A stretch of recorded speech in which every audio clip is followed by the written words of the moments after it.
Hello everyone, welcome to Bihar board online solution. जैसा कि आप लोगों ने थंबनेल में देखा कि इस वीडियो में हम आपको साइंस यानी प्रकाश के प्रवर्तन पहले चैप्टर का प्रकाश का प्रवर्तन क्वेश्चन इसका हम आप लोगों को ऑब्जेक्टिव क्वेश्चन करा दिए हैं। अगर आप लोगों ने उस वीडियो को नहीं देखा होगा तो जाकर देख लीजिएगा। और हम आज इस चैनल पर आप लोगों को प्रकाश के प्रवर्तन का टॉप 5 यानी एकदम Lalan top question 5 subjective question लाए हैं जो हर साल बोर्ड एग्जाम में आता है। अगर आप इस क्वेश्चन को कर लीजिएगा ना तो आपके अंदर से एक फीलिंग होगा कि हाँ, हमने भी कोई क्वेश्चन किया है। तो चलिए बिना देरी किए हम अपने इस वीडियो को शुरू करते हैं। और हाँ, इससे पहले आप लोग अगर हमारे चैनल पर नए हैं हो तो वीडियो को लाइक और चैनल को सब्सक्राइब कर लीजिएगा। तो चलिए अपने इस वीडियो को शुरू करते हैं। तो सबसे पहले आज का हमारा मोटिवेशन है कि यदि आप उस व्यक्ति को खोज रहे हैं, यदि आप उस व्यक्ति को खोज रहे हैं कि जो आपकी ज़िंदगी बदल दे, यानी यदि आप अगर उस व्यक्ति को खोज रहे हैं जो आपकी ज़िंदगी बदल देगी, तब आपको आईने के पास जाकर खड़ा हो जाना है। यानी वह व्यक्ति आपको खुद लग जाएगा। यानी जब अगर आपको अपनी ज़िंदगी में सफल होना है तो आप दूसरे के भरोसे मत रहिए, अपने आप पर भरोसा कीजिए, आप ऑटोमेटिक ज़िंदगी में सफल हो जाएंगे। तो चलिए बिना किसी बात के हम अपना क्वेश्चन की ओर बढ़ते हैं। तो देखिए हमारा पहला क्वेश्चन है कि यहाँ पर देख सकते हैं आप लोग, हमारा पहला क्वेश्चन है कि प्रकाश के परिवर्तन के नियम को लिखे। क्या लिखना है हमें? क्वेश्चन क्या कर रहा है? पहला नंबर क्वेश्चन प्रकाश के परिवर्तन के नियम को लिखे। एकदम ललन टॉप क्वेश्चन है। आप वीडियो में बने रहिए तब देखिए। और हाँ, इस सभी क्वेश्चन को आपको अपने भाषा में समझाया जाएगा, ना कि किताबी भाषा में। किताबी भाषा में समझाया जाएगा तो आपको समझ में नहीं आएगा। रटने से कुछ नहीं होता है मेरे दोस्त, समझने से होता है। तो चलिए हमारा क्वेश्चन है कि प्रकाश के परिवर्तन के नियम को लिखे। क्या लिखे? प्रकाश के परिवर्तन के नियम को लिखे। सबसे पहले प्रकाश के परिवर्तन के कितने नियम होते हैं? 2 नियम होते हैं। कितने नियम होते हैं? प्रकाश के परिवर्तन के कितने नियम? 2 नियम होते हैं। कितने नियम होते हैं? 2 नियम होते हैं। कौन कौन होता है? प्रकाश के परिवर्तन के 2 नियम होता है। देखिए हमारा पहला नियम होता है कि देखिए आंसर कैसे लिखा गया है, प्रकाश के परिवर्तन के नियम निम्नलिखित है। आपको अगर क्वेश्चन अगर आ गया एग्जाम में तो आपको इसी प्रकार लिखना है, एकदम स्टेप बाय स्टेप। नहीं तो खाली इस तरह लिख दीजिएगा, नंबर नहीं मिलेगा। पहले लिखना है प्रकाश के परिवर्तन के नियम निम्नलिखित है। देखिए हमारा पहला नियम क्या होता है कि आपतित किरण, परावर्तित किरण तथा आपतन बिंदु पर खींचा गया विलंब तीनों एक ही तल में होते हैं। पहला नियम क्या होता है? आपतित किरण, परावर्तित किरण तथा आपतन बिंदु पर खींचा गया विलंब तीनों एक ही तल में होते हैं। जैसे ये आपतित किरण है, ये परावर्तित किरण है, ये अभिलंब है। ये आपतित किरण, परावर्तित किरण तथा आपतन बिंदु पर खींचा गया विलंब, यहाँ जो बिंदु पर तीनों जगह मिले ना, ये तीनों एक ही तल में होते हैं, जैसा कि यहाँ पर है। और दूसरा हमारा नियम है इसका आपतन कोण और परावर्तन कोण। ये है, ये आपतित किरण है, ये परावर्तित किरण है। तो ये आपतन कोण हो गया, ये परावर्तन कोण हो गया। तो क्या होता है? कोण आई बराबर कोण आर होता है। यानी आपतन कोण बराबर परावर्तन कोण, यानी क्या होता है? आपतन कोण और परावर्तन कोण के बराबर होता है। चलिए एक बार फिर से देखते हैं। हमारा पहला नियम है कि आपतित किरण, परावर्तित किरण तथा आपतन बिंदु पर खींचा गया विलंब तीनों एक ही तल में होता है। दूसरा नियम क्या होता है? आपतन कोण, परावर्तन कोण हमेशा एक दूसरे के बराबर होता है। यानी क्या होता है? कोण आई बराबर कोण आर। चलिए इस क्वेश्चन का आप लोग स्क्रीनशॉट ले लीजिए और सेव कर लीजिएगा। चलिए हम अपने दूसरे क्वेश्चन की ओर बढ़ते हैं। हमारा दूसरा क्वेश्चन है कि देखिए हमारा दूसरा क्वेश्चन है कि दर्पण कितने प्रकार के होते हैं? क्या होता है? दर्पण कितने प्रकार के होते हैं? दर्पण कितने प्रकार के होते हैं? वैसे तो दर्पण कितने प्रकार के होते हैं? 5 प्रकार के होते हैं, लेकिन हमें 3 ही प्रकार के क्लास 10th में पढ़ना है जो एकदम जरूरी है। तो हमारा क्वेश्चन है क्या कि दर्पण कितने प्रकार के होते हैं? तो दर्पण कितने प्रकार के होते हैं सर? 5 प्रकार के होते हैं। कितने प्रकार के होते हैं सर? 5 प्रकार के होते हैं। देखिए उत्तर कैसा लिखा गया है। अगर आपके परीक्षा में यह क्वेश्चन आ गया तो इसी प्रकार आपको उत्तर लिखना है। तो देखिए हम उत्तर क्या लिखेंगे कि दर्पण 5 प्रकार के होते हैं। सबसे पहला दर्पण है कौन? समतल दर्पण। कैसा दर्पण? समतल दर्पण। दूसरा दर्पण क्या है? गोलीय दर्पण। तीसरा दर्पण क्या है? उत्तल दर्पण। चौथा दर्पण है अवतल दर्पण और हमारा पांचवा दर्पण है परवलयिक दर्पण। यानी दर्पण कितने प्रकार के होते हैं? कुल 5 प्रकार के होते हैं। कितने प्रकार के होते हैं? 5 प्रकार के होते हैं। यानी दर्पण कितने प्रकार? 5 प्रकार के होते हैं। याद रखिएगा, समतल दर्पण, गोलीय दर्पण, उत्तल दर्पण, अवतल दर्पण, परवलयिक दर्पण। एकदम याद रखिएगा, समतल दर्पण, गोलीय दर्पण, उत्तल दर्पण, अवतल दर्पण, परवलयिक दर्पण। यानी दर्पण कितने प्रकार? 5 प्रकार। कौन कौन? समतल दर्पण, गोलीय दर्पण, उत्तल दर्पण, अवतल दर्पण, परवलयिक दर्पण। अब इसमें से आपको 3 एकदम 10th क्लास में आपको 3 ही पढ़ना है। 3 ही एकदम भी है, इसी से क्वेश्चन बनता है, बाकी 2 से क्वेश्चन नहीं बनता है। पहला आपका हो गया ये कौन दर्पण? समतल दर्पण, ये एकदम VVI है। दूसरा आपका कौन हो गया? दूसरा हो गया आपका उत्तल दर्पण। कैसा दर्पण? उत्तल दर्पण, ये भी एकदम VVI है। और तीसरा हो गया अवतल दर्पण, ये भी एकदम VVI है। आप इस तीनों को याद रखिएगा। कौन कौन? मैं इस पर टिक कर देता हूँ।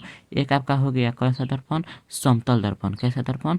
समतल दर्पण। आपका एक हो गया यहाँ पर समतल दर्पण, आपको इसको याद रखना है। दूसरा हो गया उत्तल दर्पण, आपको इसको भी याद रखना है।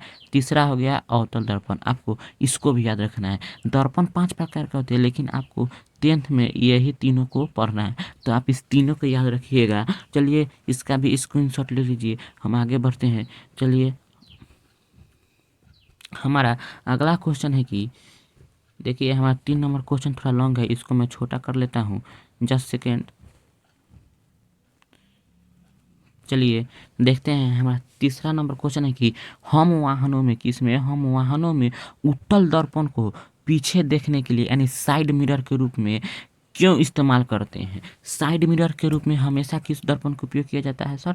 उत्तल दर्पण को ही साइड मिरर के रूप में हमेशा इस्तेमाल किया जाता है। लेकिन क्यों किया जाता है, क्या आपको पता है?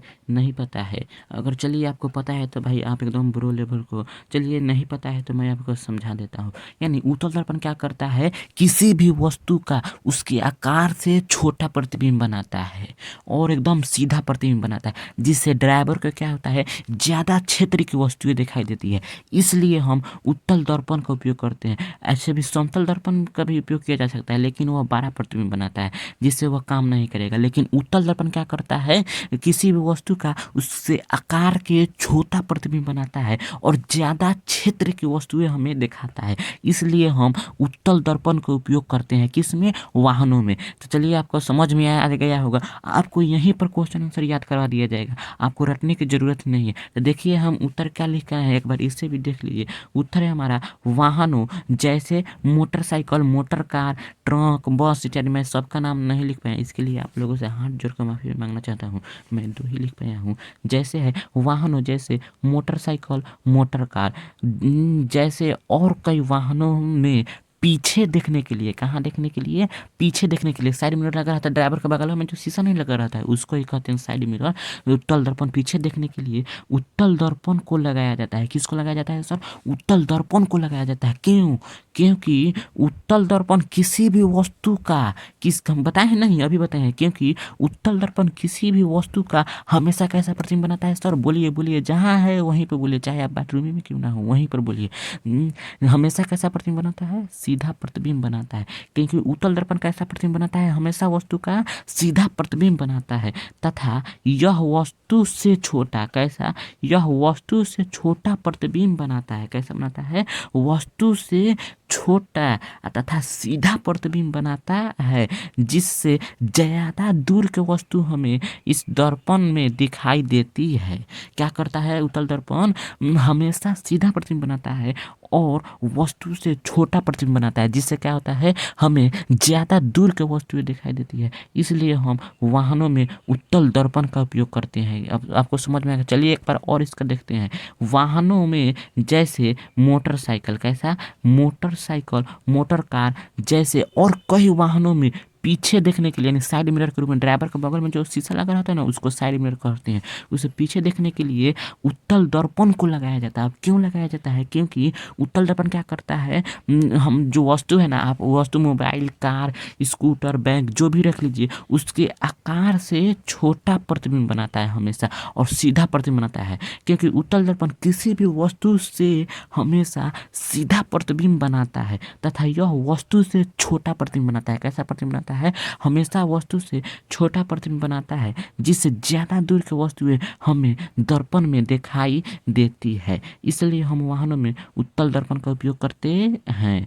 आशा करता हूँ मैं आपको समझाने में कामयाब हो रहा हूँ। चलिए अपने अगले क्वेश्चन की ओर बढ़ते हैं। हमारा 4 नंबर क्वेश्चन है कि देखिए हमारा चौथा क्वेश्चन क्या कर रहा है आपसे। देखिए हमारा चौथा क्वेश्चन क्या कह रहा है कि उत्तल दर्पण के किन्हीं दो उपयोग को लिखे। ये क्वेश्चन एकदम वीवीआई है साहब, इस क्वेश्चन को आप याद कर लीजिएगा, एकदम वीवीआई है। वैसे मेरा राइटिंग अच्छा नहीं है, इस राइटिंग पर ध्यान मत दीजिएगा प्लीज़, आप यहाँ पर पढ़ाई कीजिए, बस मैं इतना ही चाहता हूँ। उत्तल दर्पण देखिए क्या कर रहा है क्वेश्चन हमारा, उत्तल दर्पण के किन्हीं कितने उपयोग के लिखना है, दो उपयोग के लिखना है। ये क्वेश्चन आता है, क्वेश्चन को नज़रअंदाज मत कीजिएगा, 2 लाइन का क्वेश्चन है, यहीं पर आपको समझा देंगे तो आपको समझ में आ जाएगा, रटने की भी जरूरत नहीं होगी। देखिए क्या करता है हमारा 4 नंबर क्वेश्चन कि उत्तल दर्पण के कितने उपयोग को लिखना है सर, किन्हीं दो उपयोग को लिखना है। कितना उपयोग को लिखना है, किन्हीं दो उपयोग को लिखना है उत्तल दर्पण को। देखते हैं हमारा हमारा आंसर क्या है। क्वेश्चन है उत्तल दर्पण के किन्हीं दो उपयोग को लिखे।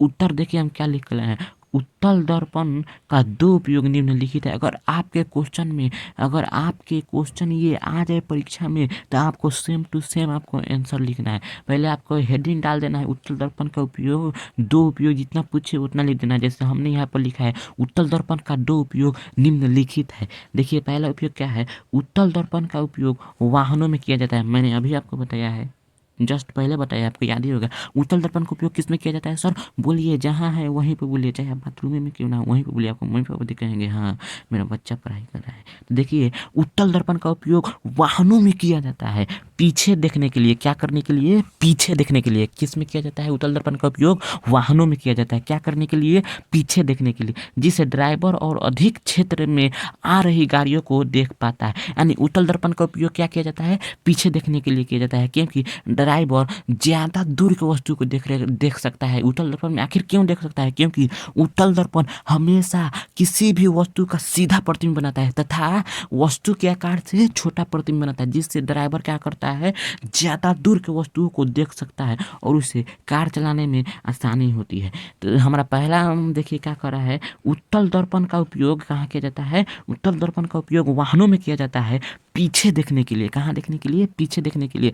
हमारा डेफिनेशन किसी भी किताब से मैच नहीं करेगा, क्योंकि मैं अपना डेफिनेशन अपने भाषा में लिख कर आता हूँ, क्या, क्योंकि मैं आपको समझा पाऊँ, जिससे ड्राइवर और अधिक क्षेत्र में आ रही गाड़ियों को देख पाता है। उत्तल दर्पण का उपयोग वाहनों में किया जाता है, क्योंकि पीछे से आ रही गाड़ियों को ड्राइवर देख पाए। हमारा दूसरा देखिए, दूसरा हमारा क्या है, दूसरा नियम इसका है, दूसरा आपका उपयोग है इसका, बाजार में गलियों में लगे लैंप का प्रकाश उत्तल दर्पण से परिवर्तित होकर अपसारी किरण पुंज के रूप में सड़क के काफ़ी क्षेत्र में प्रकाशित हो जाता है। मतलब बाजार या गलियों में आप देखते हैं, शहर वहर में, गांव में तो ऐसा देखने को नहीं मिलेगा, लेकिन शहर में लैंप लगा रहता है, उसमें किस दर्पण का उपयोग किया जाता है, उत्तल दर्पण का उपयोग किया जाता है। क्योंकि जब प्रकाश उत्तल दर्पण से परिवर्तित होकर अपसारी किरण पुंज यानी समांतर किरण पुंज में चारों ओर क्या हो जाता है सर, बिखर जाता है, काफ़ी क्षेत्र को प्रकाशित करता है। चलिए एक बार और देखते हैं हमारा क्या कर रहा है, उत्तल दर्पण के किन्हीं दो उपयोग को लिखे। तो उत्तल दर्पण के दो उपयोग निम्नलिखित है। नंबर 1 का है, उत्तल दर्पण का उपयोग वाहनों में किया जाता है, कि यहाँ देखने के लिए, पीछे देखने के लिए, जिससे ड्राइवर अधिक क्षेत्र में आ रही गाड़ियों को देख पाता है। क्योंकि उत्तल दर्पण हमेशा क्या करता है, काल्पनिक प्रतिबिंब बनाता है, जिससे प्रतिबिंब सीधा बनता है और हमेशा वस्तु से आकार से छोटा प्रतिबिंब बनाता है। हमारा दूसरा है कि बाजार में गलियों में लगे लैंप के प्रकाश उत्तल दर्पण से परिवर्तित होकर अपसारी किरण पुंज के रूप में सड़क के काफ़ी क्षेत्र में प्रकाशित करता है। यानी बाजार में आप शहर में देखे होंगे लैंप बत्ती लगा रहता है, उसमें किस दर्पण का उपयोग किया जाता है, उत्तल दर्पण का उपयोग किया जाता है, जिससे वो प्रकाश परिवर्तित होकर आप सारी किरण पुंज में यानी समांतर किरण पुंज में इधर उधर सड़क के चारों तरफ फैल जाता है और सड़क को प्रकाशित कर देता है। चलिए हम अपने आज का आखिरी क्वेश्चन देखते हैं। लास्ट हमारा क्वेश्चन है कि है और ये हमारा आखिरी क्वेश्चन है। पांचवा क्वेश्चन कर रहा है कि अवतल दर्पण के उपयोग को लिखे। किसका उपयोग को लिखना है हमें? अवतल दर्पण के उपयोग को लिखे। अभी हम आपको उत्तल दर्पण के बताए हैं और ये अवतल दर्पण है। ये दोनों क्वेश्चन एकदम मस्ट भी है। अगर क्वेश्चन आएगा तो ये दोनों में से एक ना एक क्वेश्चन जरूर आपको देखने को मिलेगा, ये मेरा दावा है। चलिए आप जहाँ है वहीं पर ही क्वेश्चन को पढ़िए, बोल बोल के पढ़िए, जैसे मैं समझाता हूँ ना वैसे समझिए। देखिए इसका आंसर क्या है? अवतल दर्पण का उपयोग निम्नलिखित है। एकदम आपको ऐसा ही लिखना है। जैसे आपको अगर ये क्वेश्चन आ जाए आपके बोर्ड एग्जाम में, चाहे आपके हाफ ईयरली एग्जाम में, जब भी आ जाए तो आपको एकदम इसी तरह लिखना है, इसी तरह एकदम फुल मार्क्स मिलेगा।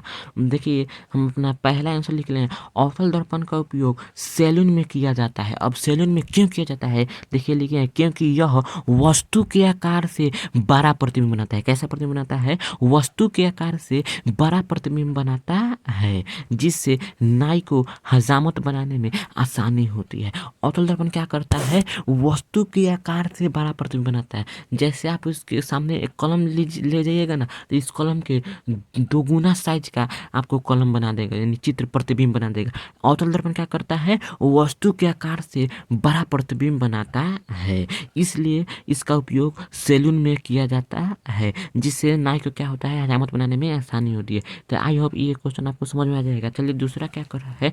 अवतल दर्पण का उपयोग दंत विशेषज्ञ यानी दांत के डॉक्टर करता है। अब क्यों करता है? क्योंकि वह दांत तो भाई हमारा छोटा छोटा होता है, और वो अवतल दर्पण ले जाएगा तो उसका दांत का प्रतिबिंब कैसा लिखेगा?